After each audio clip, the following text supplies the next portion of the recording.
Medical advancement, দুইটা ধমনে দিয়ে operation করা, লিমা এটা দিয়ে অপারেশন করতে পারছি। 3 নম্বর কথা, ওনাকে 4টা বাইপাস, 3টা বাইপাস করার কথা ছিল, আমরা মোট 4টা বাইপাস করছি, যেন ওনার কোনো দিকে কোনো সমস্যা না হয় ইনশাআল্লাহ।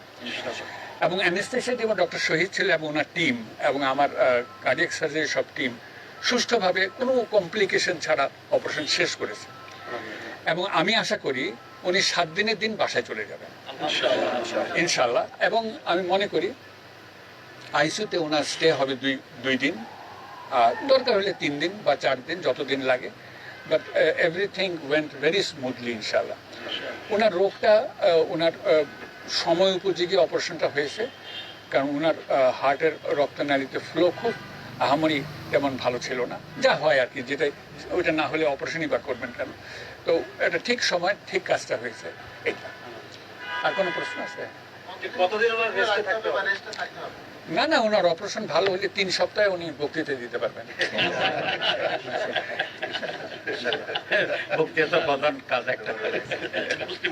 উনি ভালো বক্তৃতা এবং ভালো সেবা কাজ করতে পারলে আমারও তো ভালো লাগবে।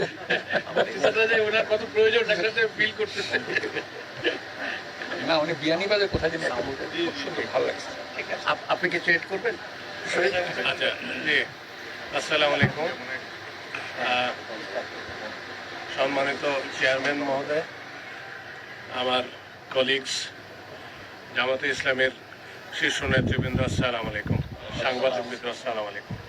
আমি ডাক্তার শহীদ আহমেদ চৌধুরী, কার্ডিয়াক অ্যানেস্থেশিয়ার এবং পোস্ট অপারেটিভ ম্যানেজমেন্টটা দেখি।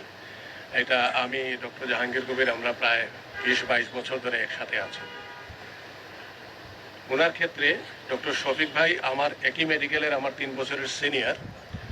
আমি ওনাকে ক্লোজলি জানি আগের থেকে, অত্যন্ত ভালো মানুষ হিসাবে জানি, উনিও আমাকে জানেন। উনি আমাকে ওনার মেডিকেল হিস্ট্রি প্রাইভেটলি দেখে জানিয়েছেন। আমি ওইভাবে রেডি ছিলাম, আমার টিমও ওইভাবে রেডি ছিল, এবং আল্লাহর মেহেরবানিতে পার অপারেটিভলি ওনার কোনো রকমের কোনো সমস্যা হয়নি। কত শত কোটি টাকা ফরেন কারেন্সি চেঞ্জ সেভ হয়েছে বাংলাদেশে। তো দ্যাট ওয়াজ এ ডে যখন ওই যে মুজাহিদ সাহেব এরা সবাই আসতো। তো আমার কথা হলো যে এই আস্থাটা আমাদেরকে দেখা উচিত। যদি বলি ব্যবসায়িক দিক দিয়ে, health industry is a very big industry. এটা অনেকে বোঝে, অনেকে বোঝে না।